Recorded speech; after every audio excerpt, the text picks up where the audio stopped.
Well, you can only blame history, I think, for all the tensions which must bring these people back.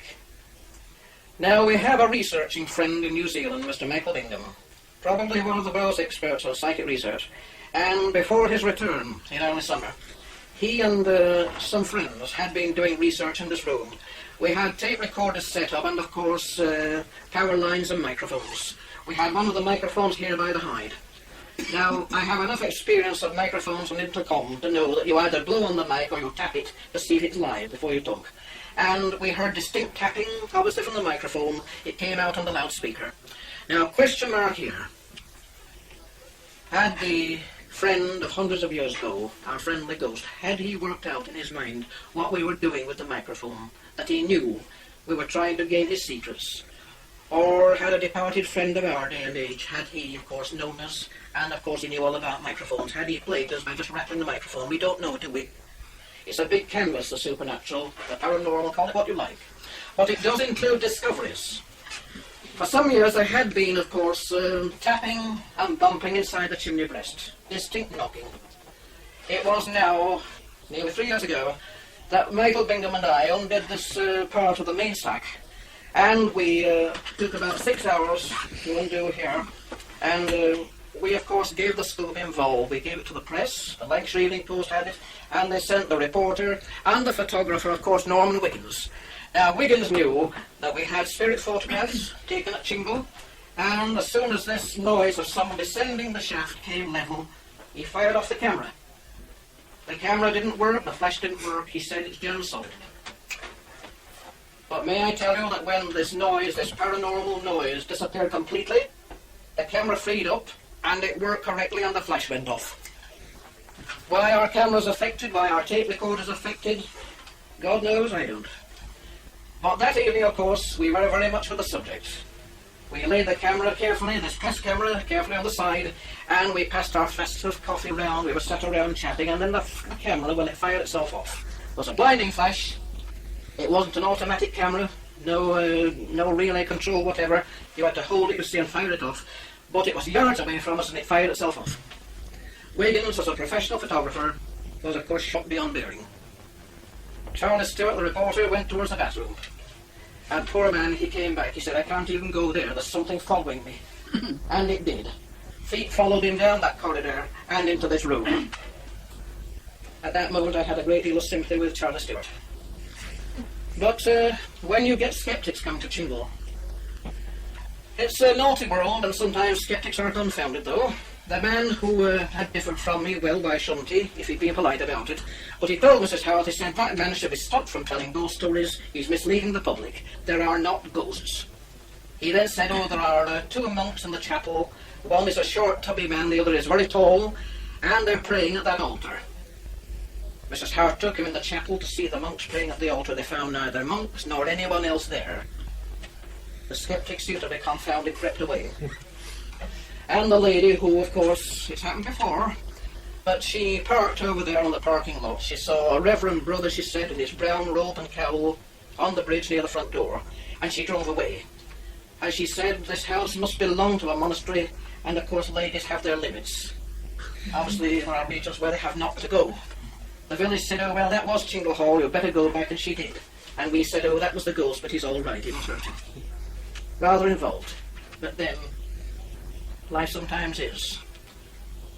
I've known Chingle Hall since 1960, and I never, of course, have got over my sense of wonderment at all the history, and why I think, above all people, should be privileged to, as it were, experience this phenomena.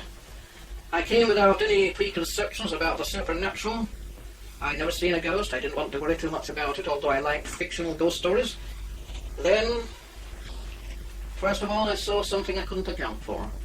And then I heard something that could not be discounted.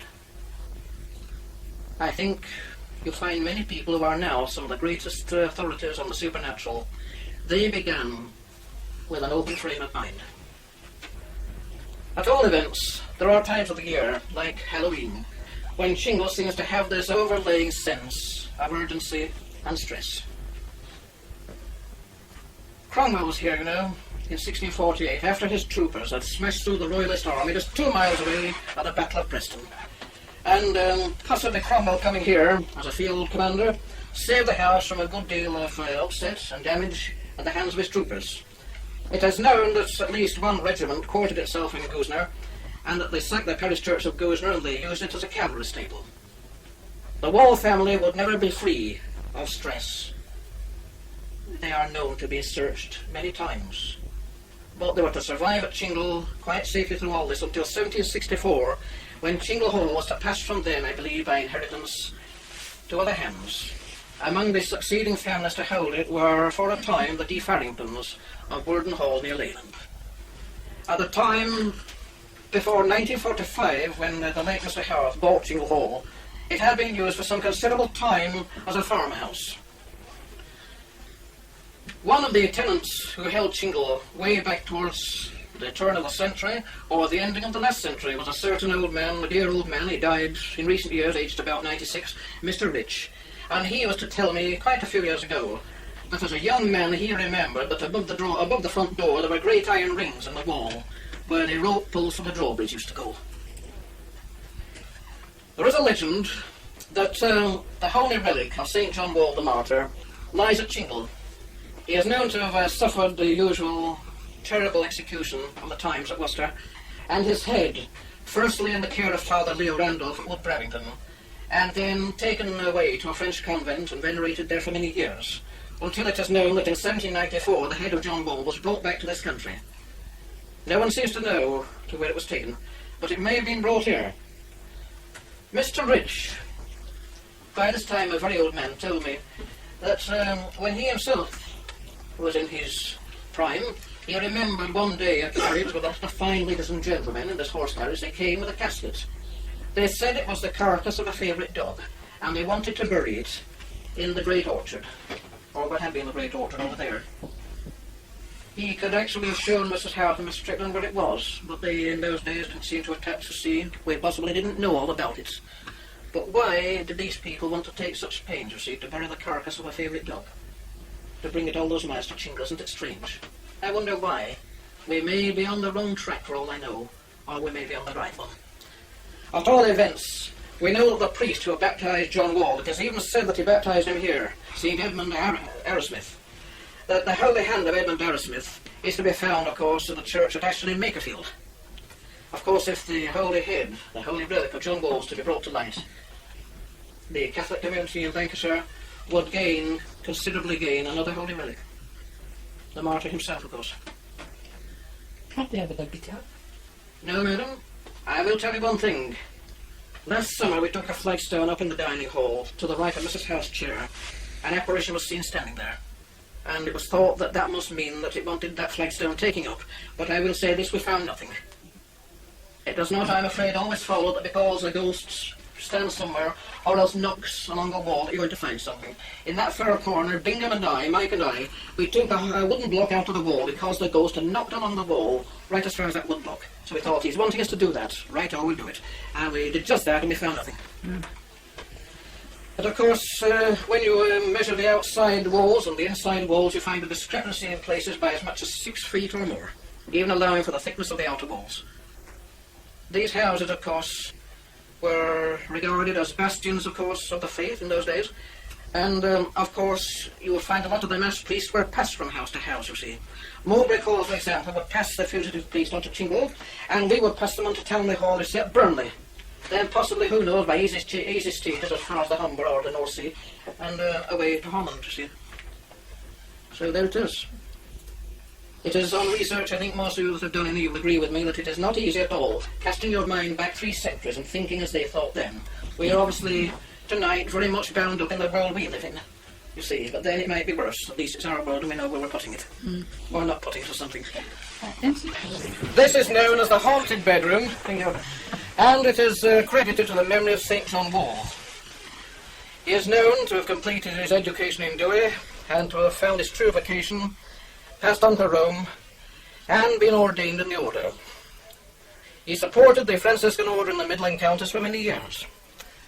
Was indeed chaplain of Harvington at the age of 59, and is known to have been apprehended and to have suffered martyrdom at Worcester in the year 1679. I told you the story of the holy relic of John Wall. This room, which was his, and indeed has the chalice or credence cupboards flanking the window for the mass books and, of course, the holy water. Mrs. Howarth and her late husband George found in very truth that this was the haunted bedroom when on a certain night, 25 years ago, they found that it haunted them. They had this room for certain reasons for only one night, and the door was to open many times. It is a very simple story that is best, of course, simply told, of how Mrs. Howarth would always rather sleep on this side of the bed nearest the door, firmly told Mr. Howarth that it was no good him getting out of bed on that side and perambulating round just to close the door, she'd do it. And she at length got tired of closing the door. She said, "I shall close it no more. There's something very uncanny taking place. We'd better wait and see." And they did. The fell result of waiting was to see a great blinding radiance of light flood down this wall, and to see this outline of a monk, cowled and robed, stand upon the wall there, just a hand's space from the bed, and remain with them a matter of fully 10 minutes. I'm told that the atmosphere was compatible, there was no sense of shock. It seemed to grow ever friendlier, this feeling. He was to gently pass out of sight by fading away, as it were, into the wall, and this radiance was to leave them with him. This door has opened itself at the end of the season. It gently opened, and a man said, "Oh, it's no good you waiting, Mr. Knowles, there's no one to come in." There's no one there? Well, there wasn't. It is not unknown on a summer day to hear footsteps on this floor as we are just getting the house ready, and we are below in the entrance porch getting things ready for the visitors, new guidebooks, new ballpoint at the desk for you to sign your name with, things like that. And of course one comes up here, prepared to of course fight for Chingle Hall, and you find no one here. We have been very lucky with our public. I think what you could, using not a very good word, but just roughly refer to as I grow as being mainly just little acts of rudeness. And one day Miss Strickland exasperatedly said, "I can hear them up there in my bedroom. Get up there and chuck them out." She said, "I can't even have a privacy sign respected." She said, "Get them out." And I said, "Yes, there are some feet up there." And I came steaming up here. I found no one in Miss Strickland's bedroom. There was no one in the other rooms either. Of course, that's Chingle. Things happen, but you don't know why. But all the same, you know they've happened. The tree boughs mounted as cross timberings are most interesting. Experts have found them, of course, worthwhile recording. Utilisation of local resources, of course, do it yourself at its very best. Only in this case, they did their best in the time of the Tudors. The hiding place is sort of the right of that altar. It comes out here, just behind that chair, that Baron's chair. The walls stream very strangely intermingle. One room runs into another. And, of course, who knows? Perhaps even this summer, or this springtime, we shall have something to tell you. Judith Chalmers stood behind the armchair in the withdrawing room, and with deep regret, of course, tonight, that room is out of service yet. And where she stood is where many people have had a psychic shock. Many of the ultra-perceptive have said that they feel a monk lies under the floor. Even the great Stuart Lawson was to sense this monk lying in a tunnel space under the house. He could be lying in a Roman drain tunnel. On the far side of the moat, westerly of this building, there is evidence of a Roman wall. So history and hauntings and the fact that it is still a home. In fact, there's been a home on the site for someone for 1,000 years. Of course, that is what makes Chingle tonight.